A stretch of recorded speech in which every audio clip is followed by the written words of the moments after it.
everyone. Hi, thank you all. Oh my gosh, that's right. Good morning. Thank you all for coming. This is quite a crowd. Hey, thanks, Bill. Way to get attention. My voice doesn't carry like yours. I appreciate it. Welcome, everyone. I really appreciate seeing so many faces, so many new faces here. This is really exciting. So we're going to go ahead and get started. We're going to try and do our best with chairs. I know we're kind of running out of chairs. We're going to do our best as we keep going. So to get started, I am the director of our community organization, Residents Working Against Huron River Flooding. This is our annual in-person meeting. We do meetings throughout the year on Zoom, since a lot of people live other places. This is our chance in person to actually, you'll hear from me for a little while, and then we'll actually get to hear from all of you, which is exciting. So today the plan is to start off with the introductions, and a little bit of history about our organization. This is the agenda we'll be going through. I'll give you a little bit of background on the watershed, in particular focusing on the inputs and outputs within the watershed. And that's where the handouts you have are going to come into play. Some projects that we've been working on related to those inputs and outputs. And then in particular, what we're going to do is we're going to spend a good chunk of the time actually in small groups, giving you all a chance to actually share. Because one of the advantages of these in-person meetings is actually hearing from all of you. We all are experiencing this flooding, and so it's really important to be able to hear from all the voices in the room. So kind of some backgrounds on our organization. So my name is Dr. Amber Bismack. I'm the director of our organization, Residents Working Against Huron River Flooding. This is a volunteer group that we started back in 2020. Diane Henry, who was at the back there, she is the assistant director, so helps with a lot of these things. Carrie Adams, who's taping things over on the side. He helps coordinate gauge data collection, which we'll talk about in a little bit. And then Jeff Henry, who's standing over here, he does a lot of our website work and such. So these are just some of the folks who work on it, but we also have a number of other volunteers who work in the organization who live around the area that actually help a lot. So some context, myself and a number of us live on the north side of Orr Lake, so we experience the flooding up there. Other folks in the room I know live in other places on Orr Lake or even the river, so we're kind of all in those similar spaces. Some other people in the room that just kind of wanted to call attention to, we have Alex Seastock over here. Go ahead and wave, Alex. He is an aide to Representative Jennifer Conlin, who is helping us with some of the work. So he's here to report back to her and move forward with some things. We also have Cindy here up in front. Cindy, wave, thank you. She is a Hamburg Township trustee, and she comes to all of our meetings and supports all of our work as well. And I think those are most of the folks that have come from other spaces, along with, like I said, lots of other residents in the area. So some background on our organization. We started back in 2020, and we started when we actually were able to work with the Thriving Earth Exchange, which the Thriving Earth Exchange is an organization, kind of an offshoot of the American Geological Union, and their role is to actually partner communities like ours with scientists to help us figure out what's going on with whatever environmental issue. So they've been able to partner us with hydrologists. We work with 4 different hydrologists, 2 who are faculty at Central Michigan, 2 who are consultants in Ann Arbor, and they've actually been helping us do a lot of data collection to figure out what's going on with this flooding. And we were also able to get some grant funding to work with them and kind of do all this work as well. So that's what got us started. And from there, as we'll talk about in a little bit, it's branched off into lots of other projects as well. So to kind of talk a little bit about the watershed for folks that might be new or kind of newer to the space, what you have in front of you is actually maps about the Huron River watershed. So on one side of it, the one that has just the big pictures of the maps, that shows the watershed itself. And so one of the things I wanted to point out is for those of us like myself that actually live in Orr Lake, you can see it right here. But one of the key things about Orr Lake that's interesting is it's actually a tributary to the Huron River. So Orr Lake actually drains into the Huron River. Down here we have Portage Lake, up here we have Kent Lake. So the river itself is actually flowing through like this. But those of us on Orr Lake are dealing with some challenges because we actually have 2 large watersheds flowing directly to our houses. So right here in the blue, and you have it on your map, that's the Dobrova Creek watershed. So those that are used to that area, that includes Costco, Kohl's, all of that, the Huron Meadows Metro Park. And then the pink here, you also have it on your map, that's the South Orr Creek watershed. As you can see, it extends all the way up to M59. Whoops, I'm sorry, too many buttons. Extends all the way up to M59, includes the city of Brighton, Brighton Lake, Woodland Lake, all of that. So that's kind of the space that we're living and working in. We're trying to figure out what's going on with all the flooding. So when we talk about this work, one of the things that we talk about is in a system like a watershed, you're dealing with inputs and outputs. And so oftentimes what this means is it's not one solution. We have to figure out what's coming in, what's going out, and where are the issues in all of those different spaces. So we talk about those inputs and outputs. In this case, we're talking about inputs. Some of the things that we're dealing with here, particularly on Ore Lake, is, like I said, the South Ore Creek watershed, but one of the things we've been dealing with is the Livingston County development. So I've been here for almost 10 years at this point, and I can tell you that Brighton looks different than it did 10 years ago, right? And the folks that have been around for even longer can say that even more so. So that development, anytime you're gonna plow over a space like they did next to Meyer and put in that wonderful car wash, now we have a hard surface that all that water is gonna flow to us versus infiltrate or soak into the ground and not come to us, right? So that development leads to more runoff, can lead to more flooding. And then so when that happens both in these two watersheds here. So those are kind of some inputs that we're looking at. When we're looking at outputs, we kind of have two areas that are outputs that are issues for us. One is the culvert at Little Ore. So the folks that live down on Riverside and such, you know that culvert almost basically fills up during flooding events, like we've had this summer. The other thing we have, the folks on the river know this, that there's really minimal elevation drop from our river, from the outlet at Ore Lake down a little ways. And when there's not much elevation drop, the water's not going to flow very fast, right? So it's going to flow really slowly. So that's going to create some issues when we think about the water flowing out and trying to minimize some of our flooding there. So those are kind of the inputs and outputs. So what I wanted to do now is take a little bit of time and talk about some of the projects we've been working on related to those inputs and outputs. And then, like I said, we're going to actually go into small groups and give you a chance to talk about those, okay? Oh, I'm sorry, before that, really quickly, some of the things that people talk about is also the dams. So I will tell you the Huron River is the most dammed river east of the Mississippi. So there's a lot of dams on the river. And in particular, in our area, we're kind of looking at, people talk about the Kent Lake Dam, which is up here at Kensington. One thing to note with the Kent Lake Dam is notice it's east of Ore Lake. So that is affecting the water coming through the river, but it's not really affecting the water flowing into Ore Lake because it's over to the east side of us. And in a little bit. And then we have a Fluke Dam over here down at Portage Lake. And so that's actually a dam down there that's related to these lakes down here, the chain of lakes. Something to note there is during this flooding event that I know we've all experienced, they have not had any flooding down there. Okay, the only folks who've had flooding down there has been a little bit on Zuki Lake. Okay, so most of the flooding has really happened Ore Lake and the river, right in this little spot here. Okay, so those are some of the dams that I hear people talking about, just to give you some context of where they're located. So now I want to give you some background on the current flood, again, moving into the conversations we're going to have. And some of this you all know, because you all lived through it. We all did. So it started, as we know, with Hurricane Beryl. Who knew a hurricane would hit Michigan? But here we are. On July 9th. And at that point, 2 days later, we hit the river at the gauge downstream of us, hit 6.5 feet. A day later, it hit 7 feet. And from today all the way since July 11th, only for about 24 hours has the river dropped below 6.5. It dropped to 6.4 for about 24 hours. Ever since then, it's been high, okay? And so, yeah, you can hear all the murmurs there. So part of the issues that we've had to deal with this whole time, and again, we know this having lived through it, is the excessive amount of rain. So you can see here, right in the middle, typical July rainfall for Livingston County is 2.5 inches. This year, we were 6 to 13 inches above the 2.5 inches, okay? And then August, by mid-August, we'd already exceeded the normal rainfall for August. So we've had extremely high amounts of rainfall in these past 2 months. Another thing that people talk about is the weeds in the river. Like we had talked about, there's little elevation drop. So anything growing in the river or blocking the river is gonna cause even more of a problem. So one of those things is the weeds that grow in the river. The folks that live on the river know very much the weeds are an issue. And so when we talk about this, one of the things the National Weather Service refers to that is called the weed shift. So a weed shift is the amount higher the water is on the river because of the weeds growing in it. Okay, so if you hear that phrase, it's the amount the river's higher because of those weeds. And so here's some data on what the weed shift was this year. So on July 12th, it was 9 inches higher because of the weeds. June 12th. June 25th, it was 13 inches higher because of the weeds. July 16th, it was 16 inches higher because of the weeds. And then just a week or so ago, on August 15th, it was 26 inches higher because of the weeds. Okay, so you can see the effect that the weeds do have on the water level on the river. Okay, and we're going to be talking about that effect in a moment. So one final thing to talk just for a second and show you with the current flooding that we've had is this is a map actually showing the rainfall for our area for the month of July.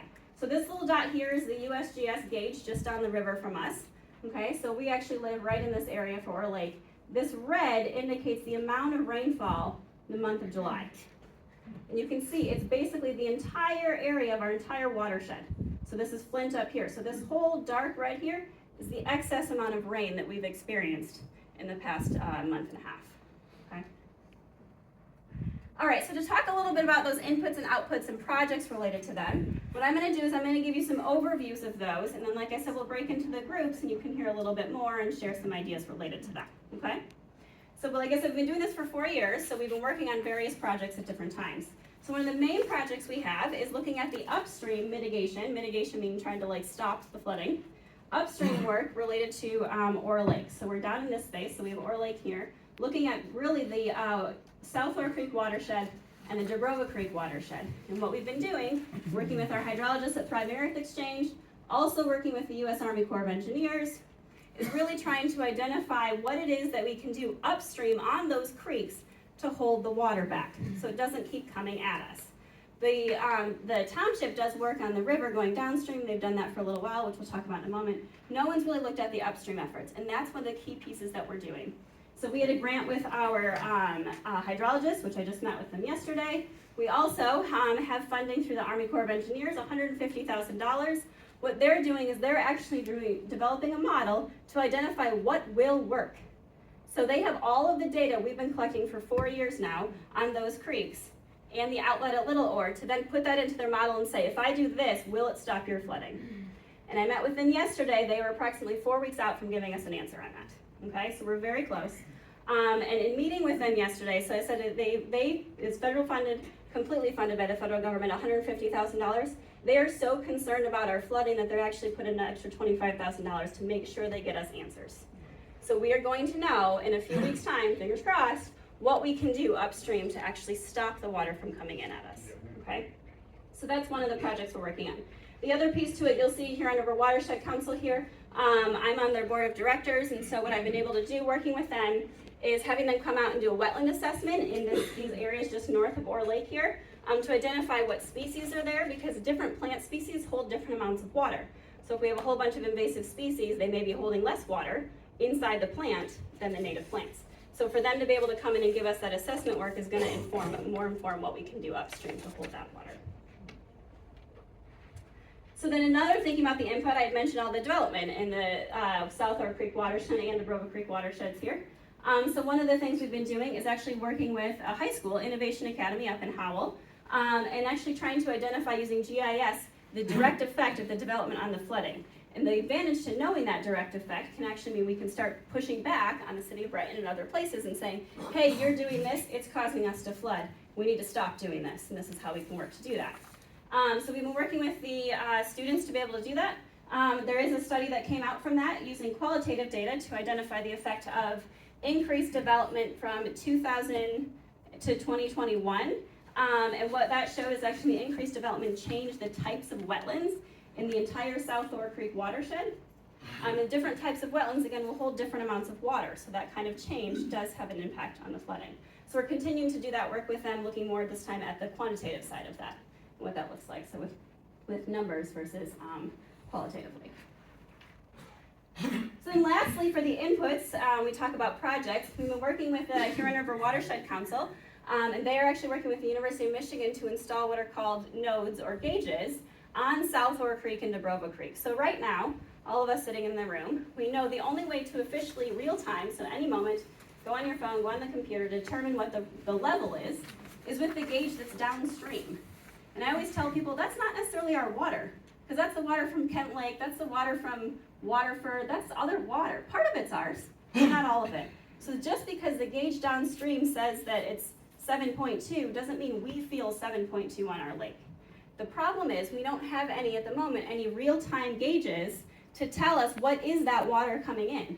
We've been collecting data, but those stay we don't actually get that data until after the season's over. So we don't have anything in the moment to find that out. So the Huron River Watershed Council with the University of Michigan is actually installing those real-time gauges for us, fully paid for by the University of Michigan.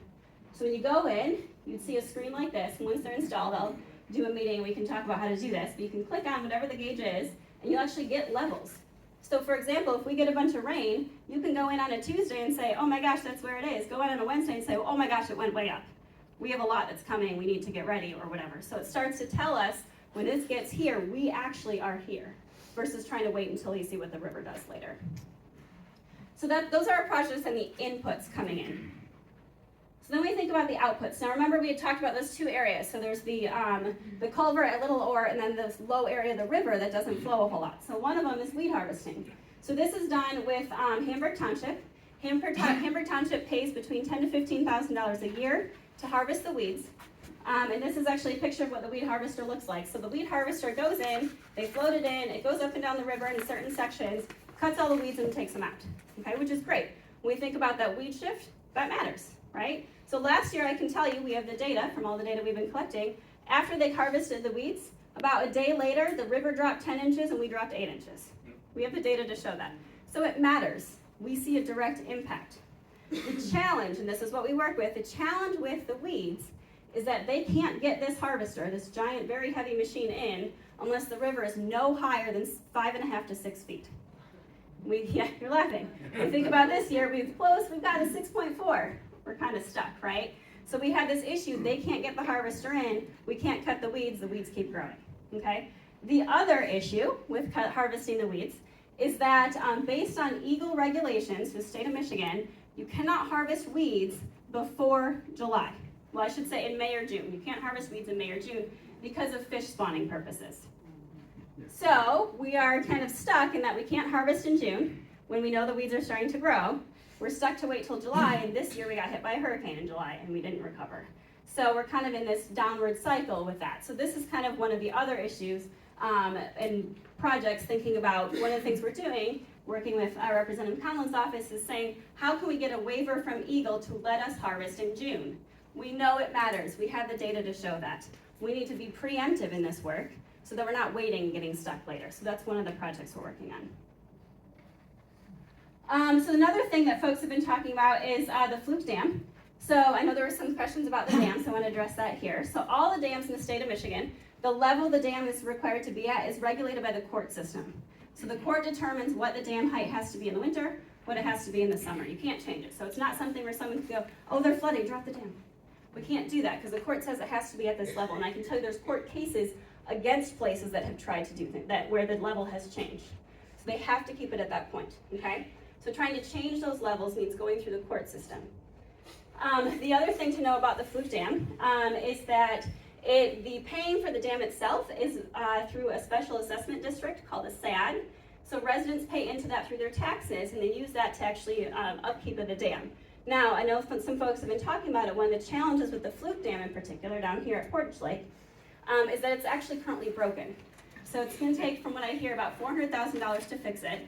They did just redetermine what the boundaries are for the dam, or for the SAD. Thank you. Carrie's got pictures of that, and I know Kurt and Tony also have worked on this.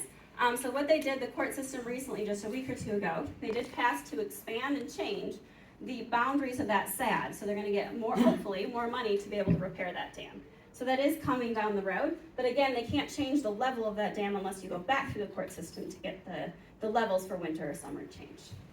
The other thing to note, this dam here is 9 miles down the river from where we are at Ore Lake. And between the dam here and all the way us up here at Ore Lake, there really isn't any flooding going on. So the other question we have, and we don't have data on this, is what is the actual direct effect between the dam and our flooding? We don't know that, because if we're flooded and no one else is the dam really causing our flooding? We don't know. We don't have the data to show that. So that's kind of an area that we're trying to figure out too. I shouldn't say we, have the other folks who've been working on trying to figure that out. Okay?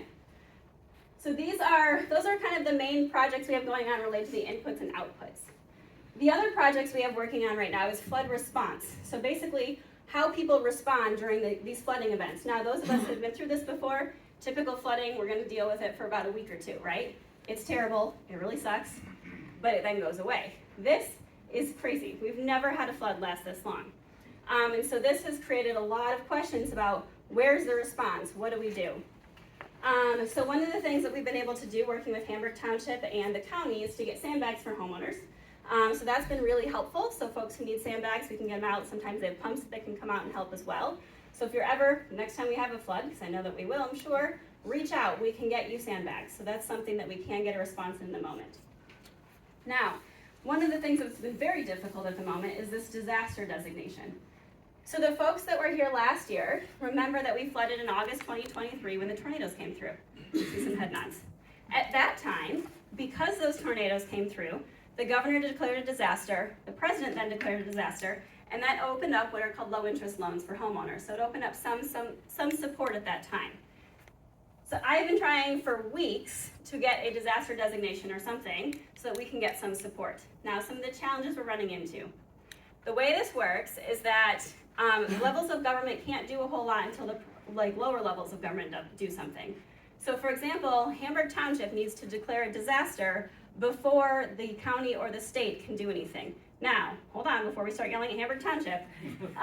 The only way they can declare a disaster based on their regulations is that we all have to be evacuated and houses have to be floating away. Right, so now we're in this stage of well, but we're still in a disaster, but we're able to live in our houses. How do we still get the support? The other thing to know is that even at the state level, so if all that were to happen, a disaster were to be declared, the state declares a disaster, there is nothing in the line item at the state that provides financial support for individuals.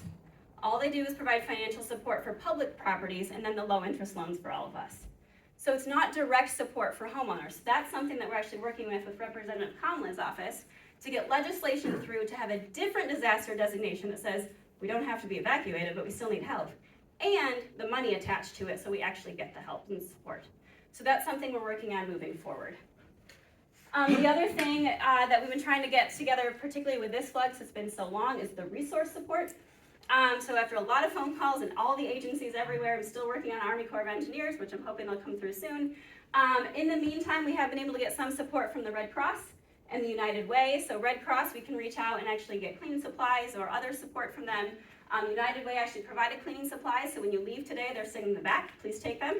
They want us to have them. So I know it's not a lot, and I know it feels like I need more than that, but at least it's something to help us try and think about moving forward from these floods.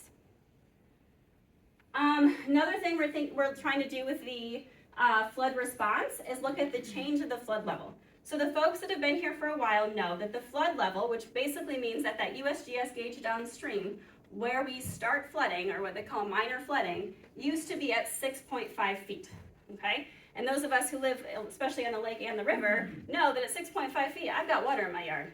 I'm flooded. We can't use the lake, we're kind of stuck at that point. It just keeps going up from there. In 2021, we had a flood that reached 8.03 feet, and that flood, just like this one, was gonna last for a very long time. And so right after that happened, there was a change to the flood level. So now at that gauge, what's considered minor flooding is actually 7 feet. So we have been working hard to gather data to push back on that and say, no, we actually flood at 6.5 feet, change it back. Because the problem with having it higher is it undermines our flooding, and it looks like we're not flooded. We don't have the data to say, oh, the river's here, we're flooded. Now the river's at 6.7 feet, and people are like, oh, it's just action, you're not flooded. No, we're flooded. We need the data to reflect that. So we've been gathering data through iFlood of properties and everything to say the river's at this point, hey look, I have water in my yard, that equals flooding, we are flooded. So that's one of the projects we've been working on as well, looking to hopefully make progress on that soon actually. Another one that we've been doing is through grants with FEMA to try and get some money for some homeowners to raise their homes or elevate their homes out of the floodways. So FEMA does provide funding for that. It's usually a matched funding, so the FEMA would pay for 75% of it, homeowner would pay for 25% of it, and that would actually help raise the house above the floodway. It doesn't do anything for the roads, it doesn't do anything for your grinder pumps, but at least gets your house up higher. So we've been working with Hamburg Township to actually submit grants to try and get some homeowners funding to be able to raise their houses as well. And then lastly, with the flood response, one of the things we've been doing is looking at the FEMA maps. So FEMA determines where floodplains are and flood areas are based on their mapping. Problem with it, FEMA, like a lot of the federal government, is really slow. And they're very, very slow. So their maps, which say where the flooding happens, are from 1986. Yes. So working with Hamburg Township and the county, trying to really push back on FEMA and say, this isn't okay. And if you think about all the development that's happened, this doesn't reflect where the flooding is happening. The development in 1986 is not the development today in 2024. So we need updates on those maps so we can get better information, particularly for flood insurance and things like that, to be able to make arguments that we need support. So those are our projects that we've been working on, the inputs and the outputs. So what I want to do now, since I've been talking at you for a long time, is leave space to actually hear from all of you. Now we have a lot of people in the room, so it's going to be really hard to give voice to everyone in the room, so we're going to do this in a small group fashion. So I'm going to give you some guidance for this and then explain how we're going to actually move into the groups. So the goals for this today, for the small groups, and we're going to spend pretty much the rest of our time to do this today, is to really problematize and work through the challenging issues related to these inputs and outputs. So each of the groups are related to either an input or an output, and really think about what are the issues here, what are then, share our ideas, be open to input, but then think about what can we do to fix it. Another thing that we want to do, open up space here, is being able to share and record ideas and experiences related to the current and long-lasting flood that we have. We're all sitting here because we're exhausted. I tell you, I'm exhausted. My kids are exhausted. They want to go play in the yard.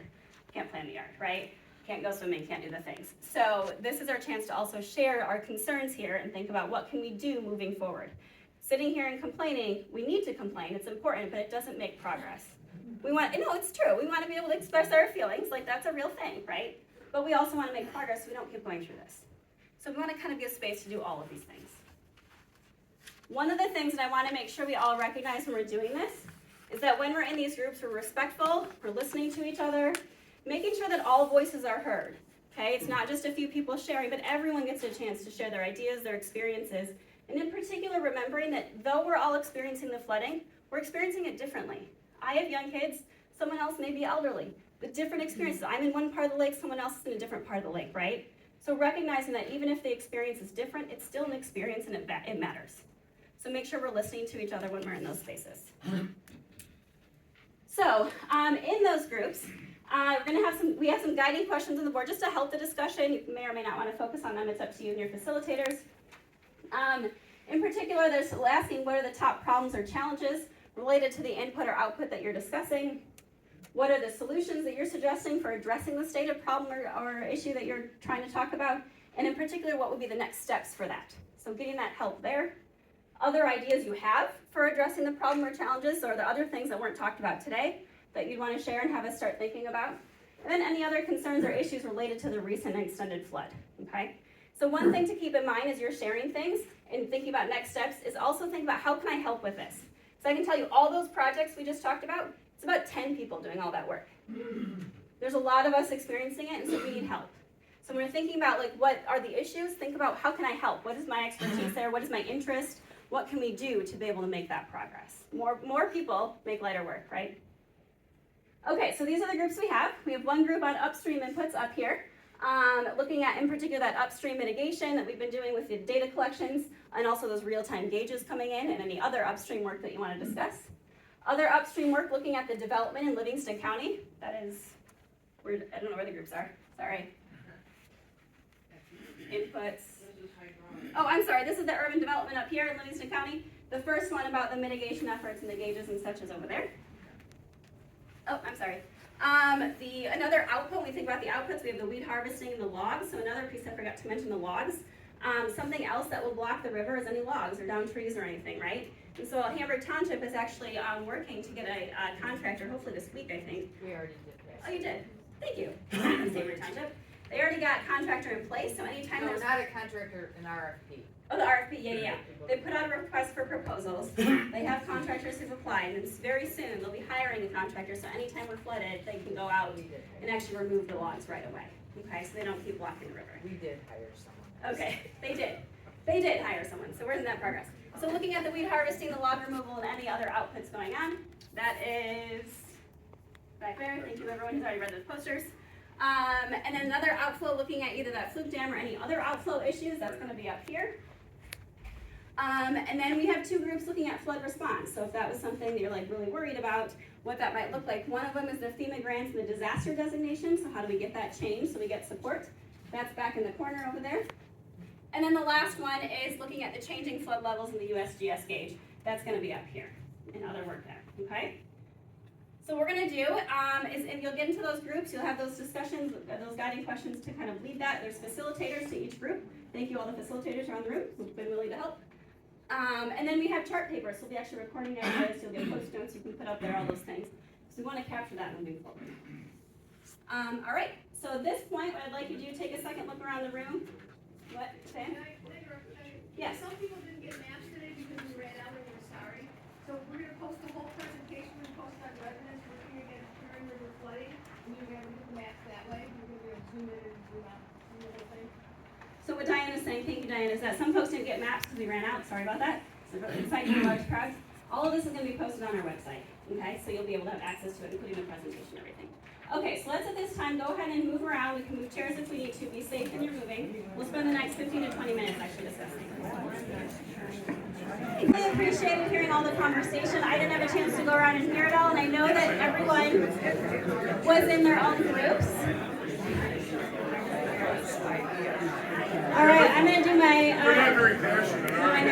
I'm going to do my tutu move here. So if you can hear my voice, clap once. If you can hear my voice, clap twice. If you can hear my voice, clap 4 times. If you can hear my voice, stand up.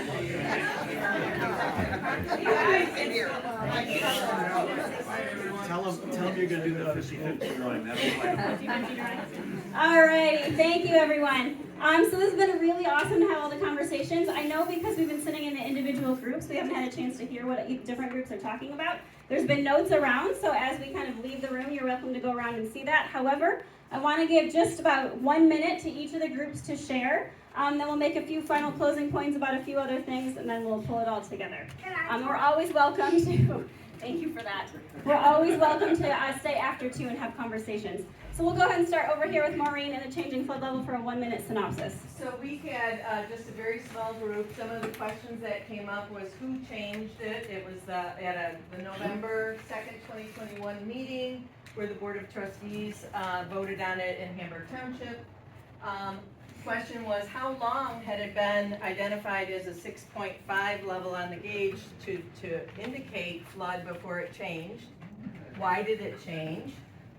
Did the trustees have the information they needed, and did they look at the big picture when they made that decision? And just a reminder to snap some pictures and add it to the iFlood organization so that we have data. We're in a good spot with data right now, and then our next steps will be to talk with the township. Is it Perfect. contradicting what the flood stages are? What Yes. you're seeing in real time? Yes, it is. Yes. Yeah. We can talk about that, Cindy. Thank you, Maureen, for the quick share. Jay, I'm going to turn it over to you to do a quick share, please. We talked a lot about some issues. I'm the teacher that works with Innovation Academy students, and so we try to provide some of the grunt work and some of the groundwork, and so we're always looking for projects that my students can work on to try and bring data, because it really is a situation where we need the data to convince people of things, because there's a lot of assumptions out there about Overlake and the number of houses and what's going on. So we talked about some of the historical stuff in terms of the river seems more silted up than it has been in the past. There was a flood in '64, that was a major flood, and then no flood after that. Did the state do something after that '64 flood that helped mitigate? 68? Yeah. Yes, helped mitigate things from that point on that now need to be done again. Again, talk of dredging between like the Hidden Lake entrance and the bridge. One of the things my students can work on is the change in vegetation in that area of the river between Kensington and the bridge. Because we all remember it, Cousin Dale's here, we used to go out and shoot snakes in the cattails along the river way back in the day.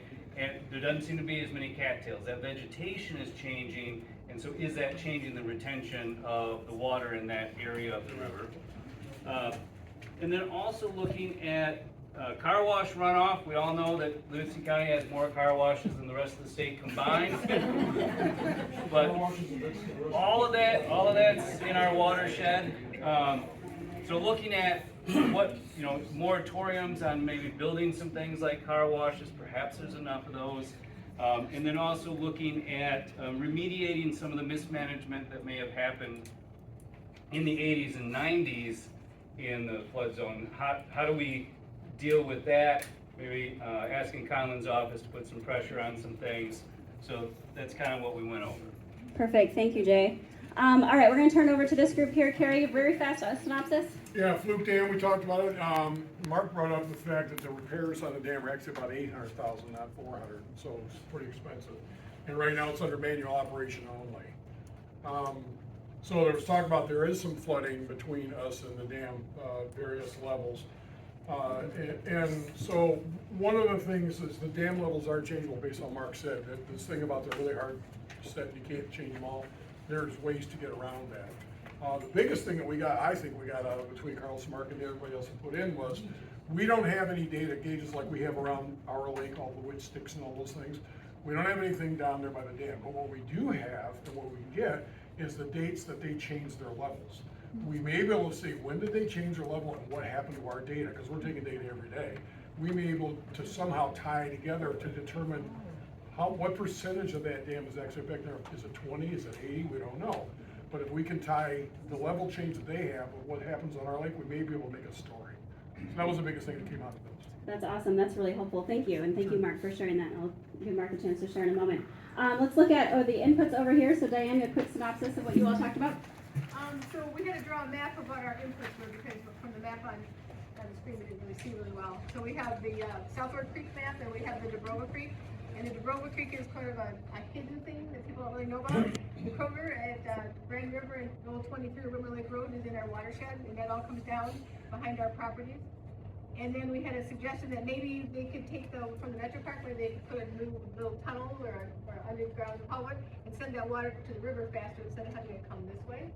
We have that written down. And then could the weed harvester have an extension on it so it can cut weeds when it's deeper? Thank you. I love the new ideas. That's awesome. Yeah. All right, so we're going to Mark for flood response. A very quick synopsis, Mark.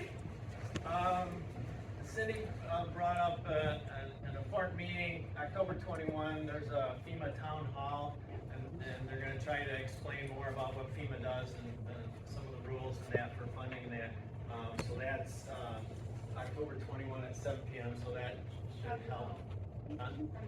Township hall meeting, yeah. We talked about that there's a lot of pots of money from FEMA through various designations. We thought we should look for more sources of those. There's a lot of different designations, if you're insured or not, if you're repetitive loss or not, those kind of things. And then also we wanted to work with Representative Conlon on trying to get a quicker disaster designation. Awesome. Thank you. That's helpful. I love the different ideas. And then lastly, Brian in the back for the outputs for weed harvesting. Love to move on any other ideas. Yeah, so I think one big one was obviously petitioning Eagle for getting the dispensation to get the harvester in. Another idea that was just brought up to me is that there's rumors that Eagle has been more amenable to chemical solutions earlier in the season and then harvesters later in the season. So maybe we could start a chemical solution April, May, June, and then harvest later in July. Thoughts about like divers going in to be able to like vacuum up weeds at the roots, and then someone brought up the potential of dredging some of the silt that's accumulated along the river chain that's just outside Moore Lake. That's like impeding some flow and stuff. So. Awesome. Thank you. So again, when you go to leave, please by all means walk around and take a look. If new ideas come up, we have the parking lot in the back, so share those as well. The whole purpose of this is to get feedback from all of you. Before we close, I did just want to take a moment to share a couple things. Someone did ask me to share a little bit about the sewage leak that happened on Orr Lake. There were some questions about that. So back in early July when that first flood hit, most of us on Orr Lake know, and even on the river there, that there was a sewage leak. It was actually on my road, a few houses down from my house. And so basically what happened was a valve broke on the pipe underground, and it just, bad luck, happened at the same time we were flooded. And so within an hour, not even an hour likely of it being broken, neighbors reported it, the Hammer Township was out, they shut off the actual leak within 4 hours of the leak starting. They had the whole thing sandbagged, they pumped everything out, and after 9 hours they were able to like restore everything and get it back to working. Now, was there a leak? Yes, there was a leak. We all had to deal with that. So basically the ramifications, anytime a leak like that happens, you have to work with the health department. They have to be testing the water. So they were testing the water multiple times a day, getting that data back, and they weren't able to give the all clear until about 4 days later on that Thursday when the health department said it was all clear. Okay, so that's kind of an overview of how that happened. It was about a four-day time span. The leak was only leaking for 4 hours, but then it took about 4 days for everything to clear out and not be contaminated. Any other questions related to the general water quality and such? I'm actually going to refer you to the Ore Lake Preservation Association, Carol and Mark, or not Mark, Kurt in the back, thank you. They do that work specifically. We focus more on the flooding. They do more of the work on the water quality. So those are questions for them. Another thing to note, if you don't know already, Hamburg Township, thank you Hamburg Township, put in a regulation saying that you cannot use fertilizer within 50 feet? 150 feet of any waterway. So no fertilizer, which is awesome because any fertilizer from our yards or anything flows into the waters, causing more weeds to grow, right? So there's the Ore Lake Preservation folks have information in the back about that. You can also find it on the Hamburg Township website, and we can share info too, but I know they have it as well. The very last, I will say my last thing before I turn it over to Mark here. So other couple things to mention, we are going to continue to flood. Like, I just want everyone to leave this place knowing we are not solving the flooding today, right? This is a systemic issue. All these things we've been talking about it's going to take a lot of different efforts to do it. But we are making progress, okay? So we need to recognize that we are going to flood, but we're hoping to flood less. We're hoping to eventually not flood, right? But it's going to take time. So the more help we can get, the faster we're going to actually come up with those solutions. And in particular, thinking about data-driven solutions. So like Carrie was saying, we might actually be able to have data to show us how much and whether or not the Fluke Dam actually does affect our flooding. That's really helpful because having data means we can make arguments to get funding to fix things, okay? Make sure that also in all of this that we also are supporting our neighbors. I know this is really hard. I know it's hard in everyone in different ways. So being understanding and caring is really important. It is important to also complain. We do that, but also complain out of love, right? And care as we're trying to work through the challenges ourselves as community members. A couple other things to note. I had mentioned the Red Cross. So one of the things in my conversations with the Red Cross is to get support, even resources, even if it's just cleaning supplies. Call this number, 1-800-RED-CROSS, and they will come out and give you those supplies. Now, I know you're all in the room, and I was kind of like this too, kind of rolling my eyes going, cool, cleaning supplies, and get that at Meyer, that's awesome. Now, it may not seem like a whole lot, but the thing is, the more people that call the Red Cross, they document every single call they get. They then report that to the state of Michigan. The more calls they get, the more the state of Michigan is going to say, oh wow, there's a lot of people flooding over there. It's not 10 houses, it's 200 houses. If we all call, and they're expecting our calls, they will report that to the state. The state will then have that to say, oh, we should do something. So please, even if you have some paper towels, take some from here, call them for more, okay? We want them to document it. All right, another thing to note coming soon that we're working on is we really want to be able to also, thinking about the data, to be able to show and document the economic effect these floods keep having on us as homeowners. I can tell you we've spent a lot of money trying to deal with this, right? As have so many others in this room. So what we're going to be sending out after this meeting is an anonymous survey. It will not record any of your personal information, no emails, no names, any of that stuff, asking what you've spent on flood response, okay, or flood fixing up. So like, have you had to fix your seawall? Have you had to put in a new pump? Have you had to redo new landscaping? How much is that costing you? Because the more we can say, so I can tell you there's people who've told me, like, well, yeah, people just kind of take care of it. We need to justify and say, no, we're spending millions on this as a combined community. And we need to have the data to come back and show that. So we're going to send that out after. Keep an eye out on the email that comes through. Another thing Mark had mentioned is, thank you, Mark, is that on October 21st, FEMA is actually coming all the way up from Chicago, go FEMA, I guess, to actually have a meeting with us at 7 p.m. at the Hamburg Township Boardroom to really talk about what they do, but also talk about flood insurance. Okay, so it's going to be a really good time to come and ask a lot of questions and get insights about what this means, because that's their role, a big part of their role. And then lastly, and most importantly in all this, please help. Like I said, these are all projects and we've got about 10 folks doing it. If you want us to do more, we need your help, right? If you want us to do this faster, we need your help. So please, please, please come and help us.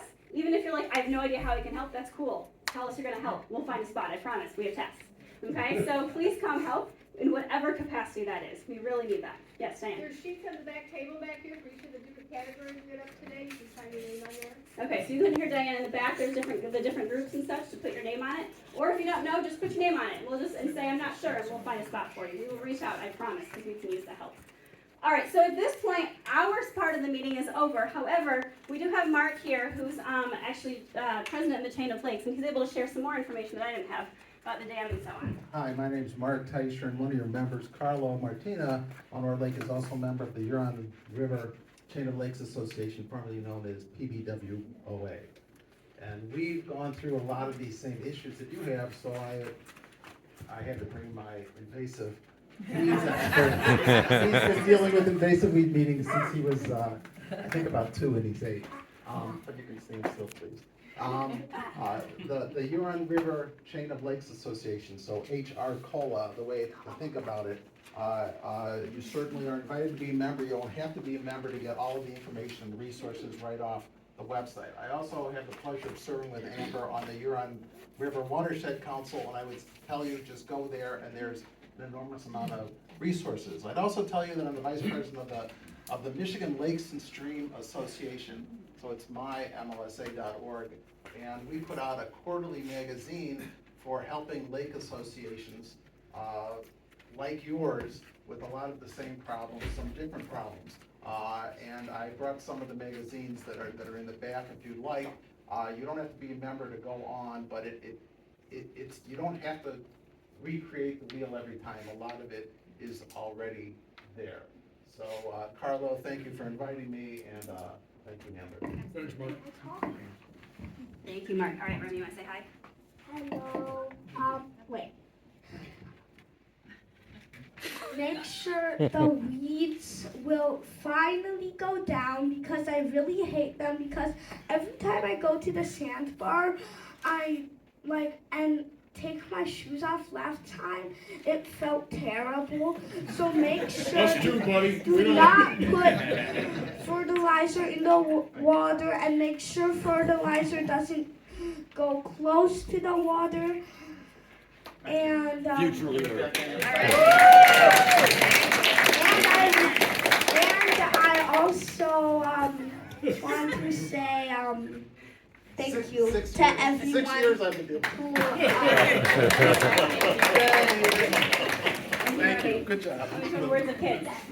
All right, well, thank you all so much for coming. This is wonderful to see so many new faces, so many faces we've seen before. Again, please help. We really could use the help. Walk around the room, get some ideas. We will stay. I want to honor people's time, so we're going to call the meeting at this point. But we'll stay after if folks want to come up and ask questions and things like that, to walk around and ask us questions, all those things. So thank you all so very much for coming.